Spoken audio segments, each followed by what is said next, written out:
Going on, chat, man? So today's video, as you can see by the title, man, we about to be going over the most deadliest serial killer in Chicago. So, man, make sure y'all stay tuned. Make sure y'all hit that like button. Make sure y'all comment down below and subscribe, my nigga. Let's jump straight into the video. 50 unsolved strangulation cases that could be the work of a serial killer. Dozens of women who were all strangled or Yo. I'm my internet.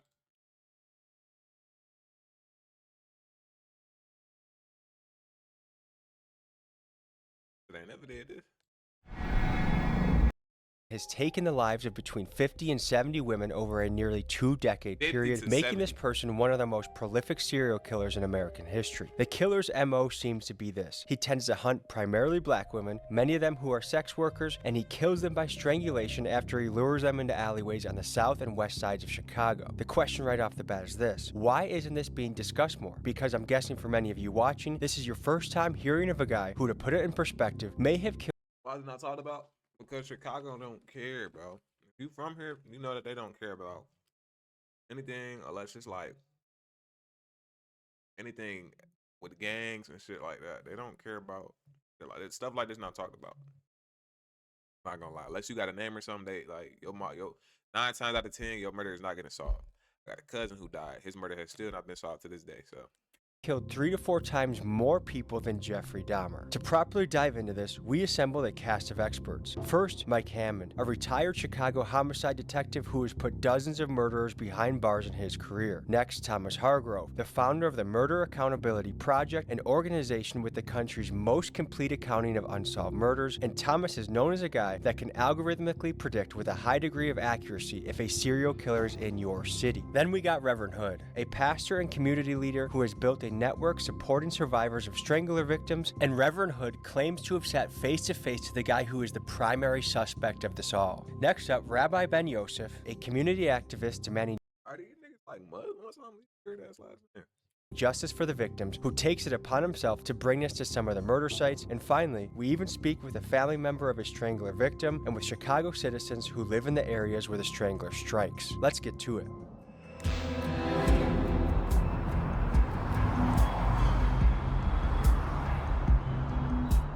We're gonna meet a community leader who's been tracking down these murders, trying to bring justice to these victims and their families. In fact, we're very close to a murder site where a murder happened 20 years ago in this alley behind me, and we're gonna look into that. How many of these murders are unsolved? Pretty much all of them have been unsolved. And how many are we talking? We're talking 51 plus. In 2004, Tamala Edwards was murdered right here in this alley. The killer strangled her, wrapped her up in a comforter that was then tightly bound with duct tape, and placed her in a garbage can, where she eventually was discovered. Imagine you alive and you get trapped in a comfort and you can't fucking breathe, nigga. That's crazy.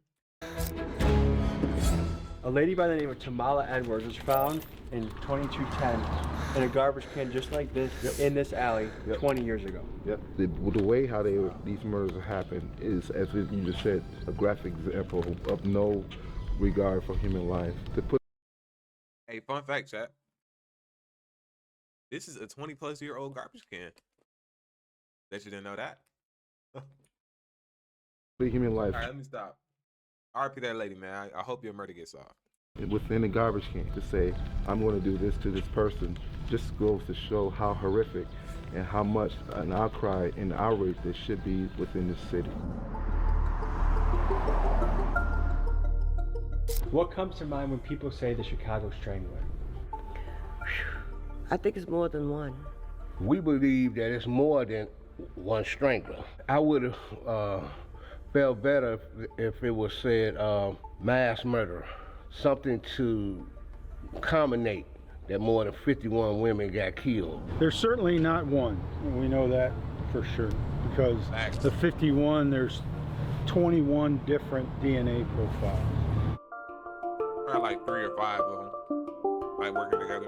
We found that the overwhelming majority of these homicides involved women who were strangled or asphyxiated, and their bodies were left out of doors, often in abandoned buildings, empty alleyways. I think something happens to wake that demon up that's in their cranium. And once that demon is woken up, then it goes on the bend of killing women.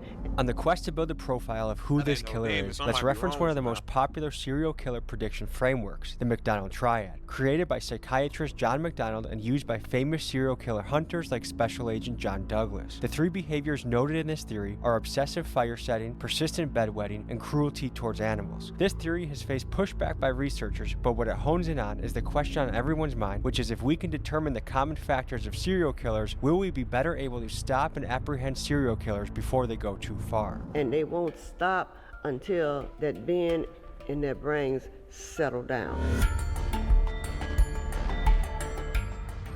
Her life mattered, that there should be closure for her, and that she should not be I ain't gonna lie, bro.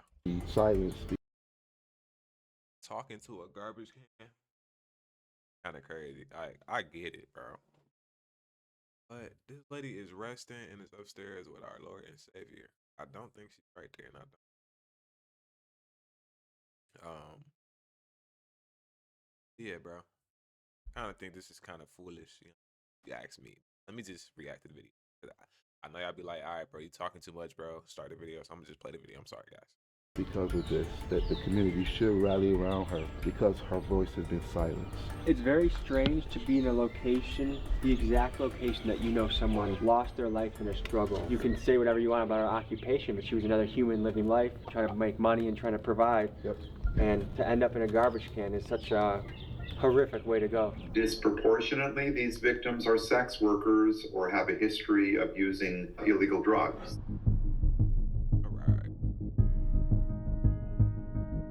We go to great lengths to bring you guys inside scoops on our story. How sketchy would you say this is? It's up there. Miguel, sketchy rating? 10. So is it common in your world to hear women that go missing? Yeah, you hear stuff all the time, like this like 30-some-year-old white lady that they found on Lake Cook Road that was like 13 or 16 weeks pregnant when they found her, but she was missing for like 2 days. And then it was 2 weeks before that, somebody else was found near like 5th and Cicero. So I think it's a serial killer killing motherfuckers, right? Mm-hmm. I think they just don't be talking about it like that. People like body parts and stuff coming up, people be finding about a river, that shit is normal. So it's like, how the fuck is that normal? He's got to be 45 to 65. He's definitely a city worker, you know, because he knows the neighborhoods, he knows where the whole stroll is, he knows where to dump these girls. What makes you say for sure city worker? He understands what neighborhoods he can get away with it in and what neighborhoods he can't. And he knows how to move, and he knows probably when the police changes are, shift changes. A lot of the people that get That nigga know too much. He probably one of them niggas, boy. Get snatched up is like streetwalkers, right? Yeah. So what attracts a streetwalker faster? A white guy with some money, an older white man with some money. So it gotta be an older white male. But he's also targeting girls that are just hooked on shit out here. We asked a serial killer expert, and what he says, if you want to know the color of the killer, look at the color of the victim, and almost always it matches. Our most likely scenario is that there's something like 3 multiple victim killers. 2 are African American and 1 is white. And how do you know Maybe. that? It's what the evidence suggests. One of the victims had DNA at her crime scene that was recovered, and it matched another sexual assault. The victim survived and described a man who had a mustache and apparently a fake Hispanic accent. That's what. But It's Tommy G. It's that play. All right, quick. Hey y'all, man. Just so I know y'all watching the video, man. The word of the day is, since we, you know what I'm saying, it's in Chicago. I'm from Chicago. Word of the day is Chicago. The person who gets the most likes on their comment for the word of the day, you're gonna get $50 in cash out, man. So make sure y'all, man, fill the comment section down there. You know what I'm saying, let's shoot for 100 comments this video, man. I know we could do it. Let's shoot for 100. But whoever gets the most likes on their comment, you're gonna get $50 on cash out. definitely Caucasian. Have you ever experienced danger on the job? Yeah, so white guy that used to like back up, and then literally he would make you take your shoes off, and it would be like dead winter. And then literally he would. I'm not gonna lie. The one nail is seriously bothering me. Why don't you just take it off? You don't have no nails left. Might as well take that one off. You know what I'm saying? Find another way to be pretty. You thinking they gonna look at you like, damn, this bitch got one nail. Hey, it is what it is, man. You look like you do meth for a reason, so. Make you take your shoes off, and it would be like dead winter. Like you'll have no shoes in the middle of dead winter trying to like get away. So it's a way to keep you under control in the car. I guess so. You can, yeah, exactly. So most lately, the thing that a lot of people have been doing is having you get in the back seat, and there's like the child safety lock will be on, so you can't get out. That's happened to you before? Yeah. Is that scary? Yeah. What do you do in that situation? Yeah. It's like your heart sinks, like you just get that feeling. You're in the highest risk profession for getting a serial killer. Right. What does that make you think? It's a risk, but sometimes people are like, don't feel like they have a choice, so.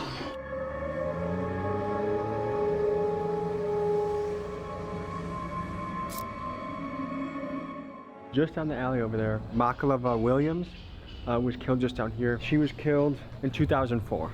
Do you know anything about this particular killing or this particular victim? Yeah, I do. Pretty sad story. She was in foster care most of her young life. It's alleged she was sexually abused in foster care. She would come back up here to Chicago, and then she's an 18-year-old on her own, and you know, she starts in on the streets, you know. So many victims of sex trafficking, they left home. They were runaways who apparently thought that they had had enough.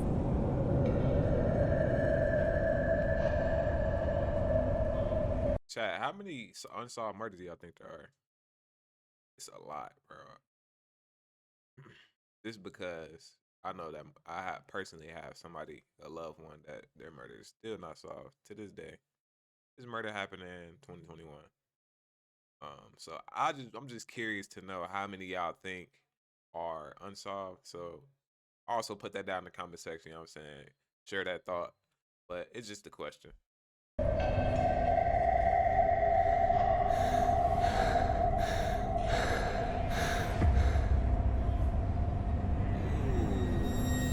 So this was 20 years ago, so this building may have not... Yeah, this is much cleaner than it was then.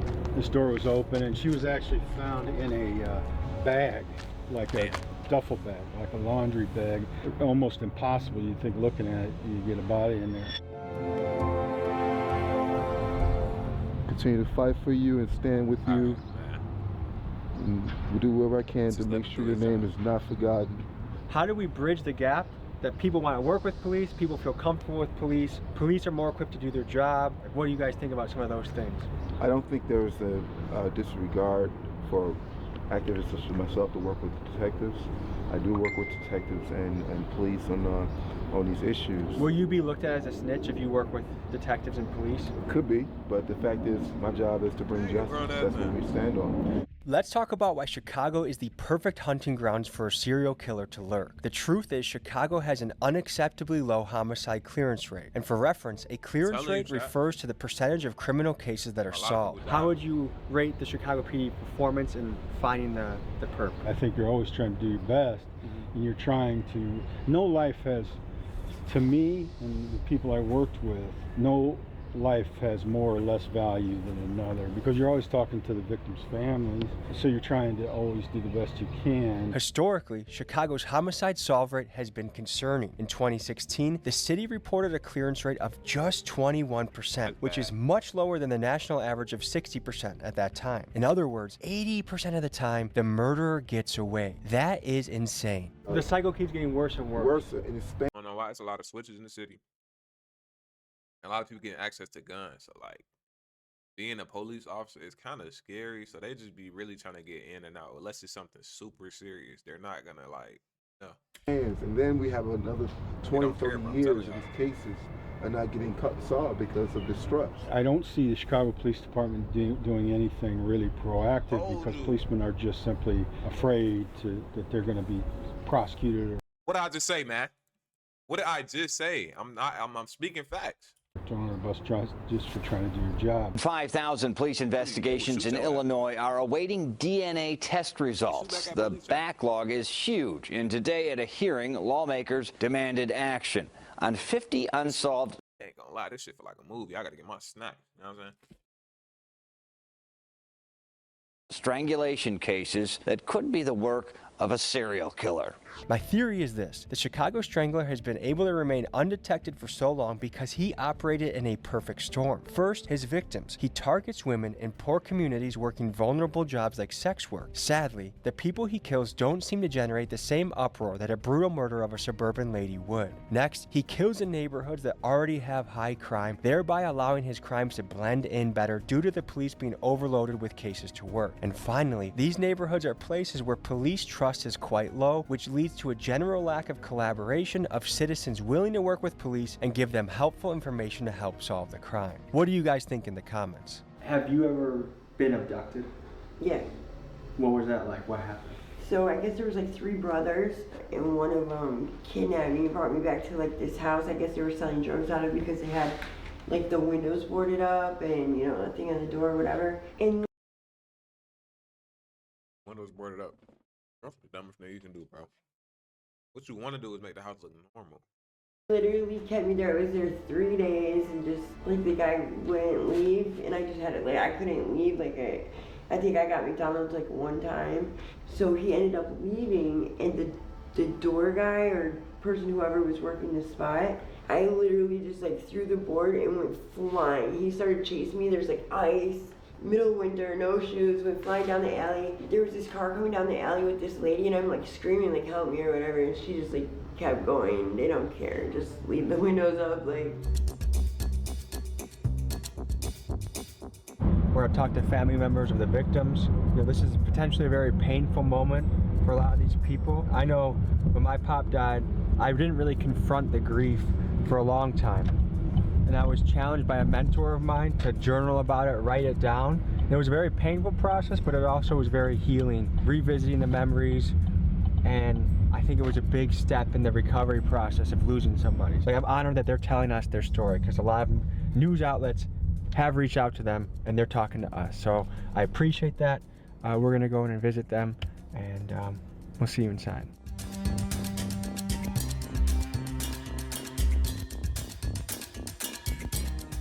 You know, I was involved in as far as from the homicide detective input thing, but the impact. Hey, people out here tried to put the diploma up, but couldn't even put it up. Look.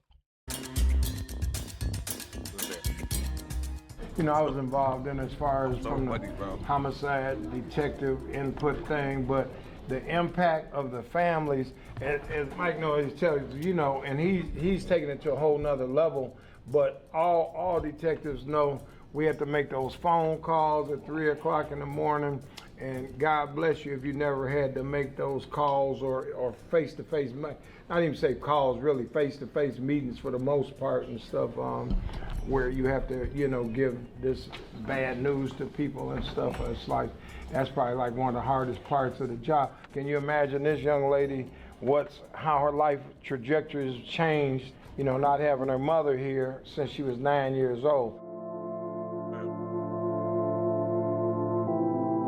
Gotta be grateful, Jack. Gotta be grateful, man.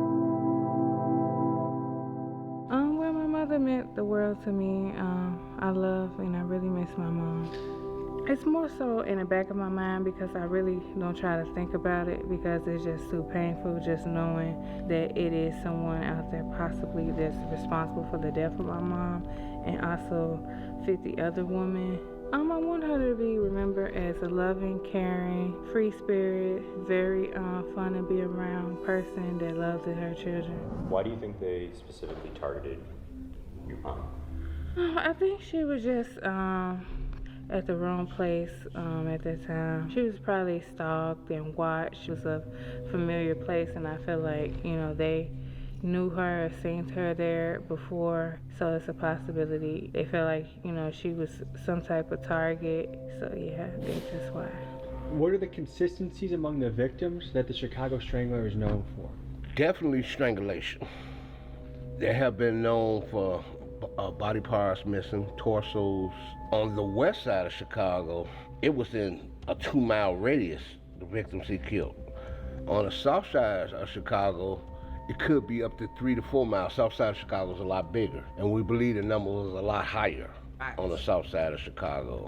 Because like this guy here either got off the train stop or somebody that was a professional known in the community to get away with something like a teacher or, you know, something of that sort that's been known in the community.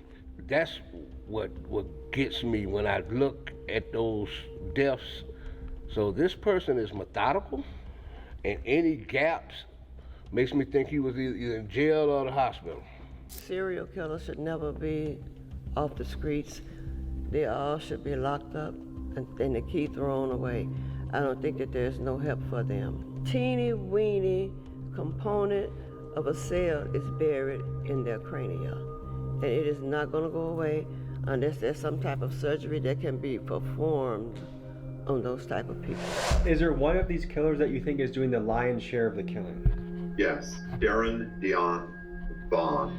Darren Dion Van shocked the nation in 2014 when police arrested him for the murder of Africa Hardy in Hammond, Indiana. But what began as a single case quickly unfolded into something much darker. Van confessed to killing at least 6 more women, leading investigators to his victims' remains in abandoned homes across Gary, Indiana, thereby earning him the nickname of the Gary Strangler. But is it possible that Darren could also be the Chicago Strangler? In his confession, Van hinted that he had been killing for nearly 20 years and his style of killing matches with the MO of the Chicago Strangler. Many experts, like Thomas Hargrove, think that Darren could very well be responsible. Because many of the Chicago murders are near the train line, it's easy to imagine Darren boarding the train from Gary, getting out at a Chicago stop on the south and west sides, giving into his killing impulse, then returning home to Gary. What's more is in his confession interviews with the police, Van claims to have victims across multiple states. And Darren Vaughn told police in Hammond, Indiana, he's made a lot of mistakes. 4 or 5 in California. How many in North Carolina? 1. Oh, hell no. This nigga's on tour. The man was on tour. A serial killer on tour? Come on, chat. That's crazy. I'm not gonna lie. Hey, man. Like that lady said, man, put him in that bed, throw the key away. Okay. Because I ain't staying long. Texas, I think there's 2. At least 2 in Milwaukee. And there's 3 in Minnesota. I'll say about 7 in Detroit. How many in Chicago? Chicago is a lot. One of the goals in setting out to do this was to try and solve some of these murders. And so with many of the fingers pointing towards Darren Dion Van, we sent him a letter and we reached out to the Indiana Department of Corrections portal in attempts to reach him. Now we have no idea if the letter that we sent to Wabash Correctional to Darren made it to him. Maybe it didn't make it past security.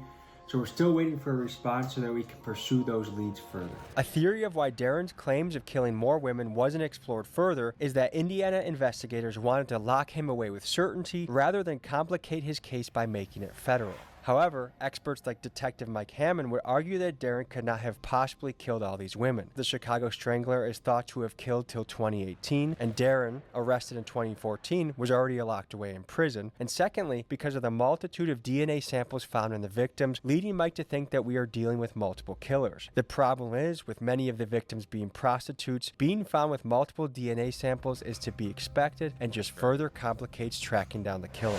You had a conversation with Darren Dion Van, who some say is the Chicago Strangler, or one of the guys responsible for most of the bodies. Tell me about your conversation with him. He had no problem with talking about the girls he killed in Gary, Indiana, which is exactly 40 minutes from here. Gary, Indiana is across the street, basically, right? But when he talked about Chicago, he said he killed so many he can't remember. And to look at this man, this young man in his face, that was part of the armed services, that looked like he wouldn't even swat a fly, to tell you he don't know how many people he killed, it's sickening. And it hits me to the gut. I know, we're talking about 51, I know it's more than 85. There's no connection to all 85, but there's still 85 women that's being killed in Chicago. We first detected him in Gary, Indiana, where he had was responsible for most of a cluster of 15 murders of women. Like and then the algorithm signaled that there was a very similar cluster occurring in Chicago, a much larger cluster. And those, the Gary, Indiana murders go back to the 90s, but the cluster in Chicago started around 2001. And we think that's when Mr. Vaughn discovered the joys of public transit. We think he took the Chicago Transit Green Line into the city when he had what he called killing urges. Produced a map showing the body recovery sites of these 51. And there is, you'll see a linear pattern of 9 or so victims that occurred right along the Green Line. He has been killing his whole adult life, and he has a difficult time establishing. What do y'all think this nigga was going through? Like, what makes you want to do such a, like, yo, I ain't gonna lie, bro. I think too much about what can happen to me in the afterlife. I don't even want to, feel me? Even when it comes to defending myself, bro, that ain't right. Something ain't right with him, bro. Normal relations. He might have got some past trauma that he dealing with that he should have approached with a therapist or something, but don't take that out on other people. With women, he speaks to getting killing urges. In fact, you can see his confession at our website. When he gets killing urges, he can't afford his own home, so he was living with his brother and his brother's family. When he would get killing urges, he had to leave. He couldn't stay in the home and possibly harm members of his own family. So he would leave. He would walk around Gary, Indiana, or he would go further afoot. It was a very random murder. They were grabbed and usually killed close to where their bodies were found. Nothing very sophisticated in these murders, just opportunistic. How sure are you that Darren Dion Van has claimed lives in Chicago? Look at him straight in his eye. He's not lying. He killed so many women, he don't know how many. Now, do I think he killed all 51? No. It would be nice to point the finger at Darren Dion Van, accuse him to be the likely suspect of all these murders, get some closure and move on. However, it is impossible that Darren did all these murders. There were 5 murders that happened between 2004 and 2005 that he couldn't have done because he was serving time in an Indiana jail. What he did was, in front of police, he threatened to kill his girlfriend by holding a gas can and lighter in one arm while the other arm was around her neck. There are an additional 5 murders from 2009 and 2013 that he couldn't have done because he was serving a 5-year prison sentence in Texas for a brutal sexual assault. So there are at least 10 murders from this period that Darren could not have done. This further supports Detective Hammond and Thomas Hargrove's theory that there are multiple killers involved, but unfortunately, it also further complicates this deadly mystery. When was the last time you were contacted by police regarding your mother's death? I was never contacted. They contacted my grandmother one time, and it was for identification purposes. When I got older, I contacted them, and they didn't even know anything. They barely knew who she was, and said like, "Oh, the case is the file. We delete the files or something like that, or they don't carry the files." What does that make you think? They just don't care. Cause I don't think it's a complex case. I mean, she was found somewhere where she stayed, where she frequently visited and hung out at. So I mean, I don't feel like it should have been hard to find out. You know what I'm saying? Who done it? At least like gather like some type of information as to what happened. So some of the comments I've gotten is if all the victims were white ladies that were accountants or middle class, that the murders would have already been solved right now. But because a lot of the women are black women, minority women that are working the streets, no one cares, the cops aren't going to bother. What do you feel about that? Yeah, so in general, Chicago is pretty low on their success rate of solving any kind of murder. It's like 20 or 30%. It's really low. I don't think it's necessarily what color you are. It's just that they know that a lot of those people have like left their homes or whatever. Their families used to them going on binges, missing, you know, so no one will be exactly looking for them right now. Yeah, they can't even find the people who be missing, like the kids and shit. I go real bad with that. A very corrupt state, chat. So no one's really sure where they are anyways. Yeah, and like a lot of people don't have family, so if they were to die, who's gonna know anyway? You ever thought that your mom was got by the Chicago Strangler?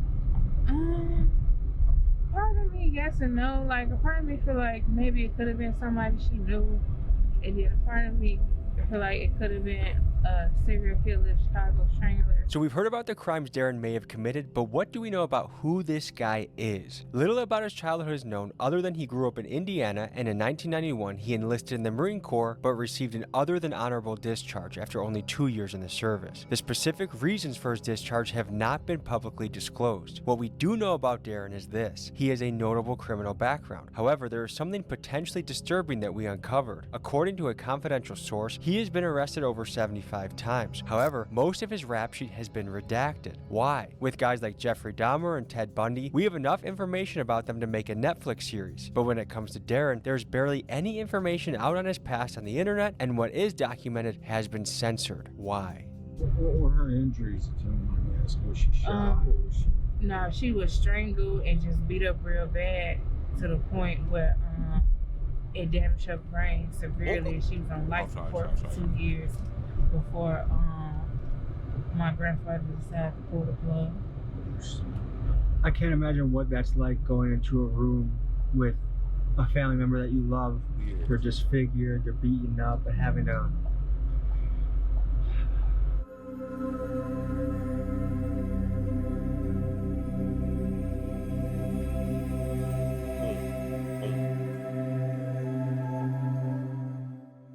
Kiana, so does this alley look familiar to you? Yeah, it does. And what's going through your head right now? Just memories and stuff with my mom. These are my last memories with her. We used to stay down here and go to the grocery store across the street. So you used to live close by? Yeah. Okay. I guess what's running through your guys' heads right now? So I'm looking from a cold case perspective. What year would have been? What year was it? 99. 99. Yeah. So, you know, several time ago. So much of this has changed. I can see now about 10 video cameras. Probably weren't here at the time.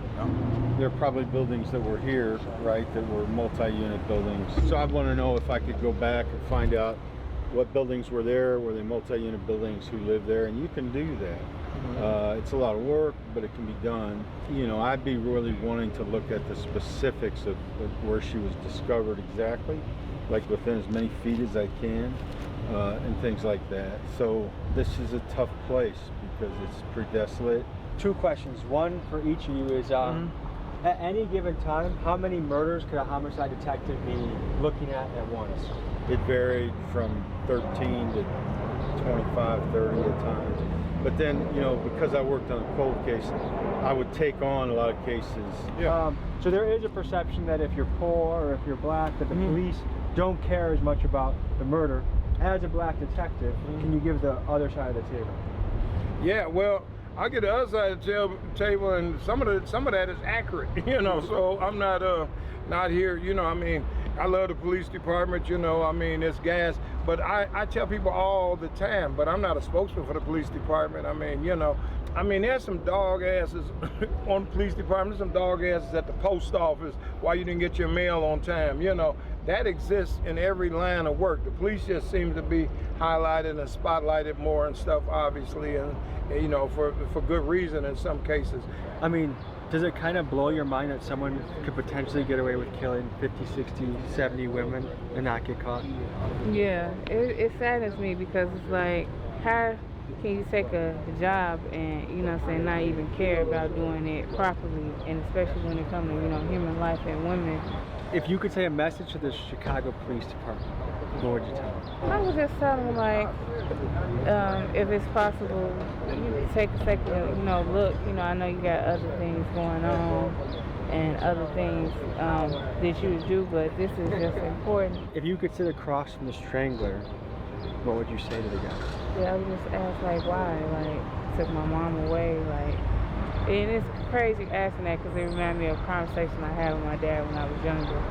Do the person, you know, you feel like the person who did it, you know, do they deserve to die or whatever? And I was telling him, like, no, I don't feel like, you know, they deserve to die or whatever. And, you know, I was young back then and stuff like that. But I, you know, now that I'm older, you know, adult, you know, I kind of still feel the same way, you know. Did listening to detectives talk today change your perception at all of? Yeah, I know they have a hard job to do, but you know, I just still can't, I still hold resentment towards them or whatever because it is my mom, and I feel like they didn't do everything that they could have done to try to solve the case, and I feel like the case wasn't too complex. It was things that I feel like that could have been done that wasn't done, like, and I feel like they didn't care because of race. And do you think closure would make you feel better? Yes, closure would definitely make me feel better. It won't bring justice because my mom isn't here, but definitely just knowing, you know, what happened and why, you know, it happened and why they did this. Even if they say like, oh, I did it because I was high or something, you know, I'll take that. I'd rather, you know what I'm saying, have, you know what I'm saying, partially something on the plate than nothing at all, you know. Folks, the reality is there are still many cases, upwards of 50 to 70 women, that have not been solved. And our goal is to bring some closure to these cases. So if you have any connections to the Indiana Department of Corrections or ways of speaking to Darren Dion Van or know anything about these murders that might help solve them, please reach out to me at Tommy G. McGee. All right, man. So that's the end of the video, man. Hopefully y'all enjoyed it, man. Like I said, man. Order of the day is Chicago. Rest in peace to those who, if you have a loved one who got abducted or anything like that, or lost a loved one, man. RIP to your peoples, man. In that video, man, we gone.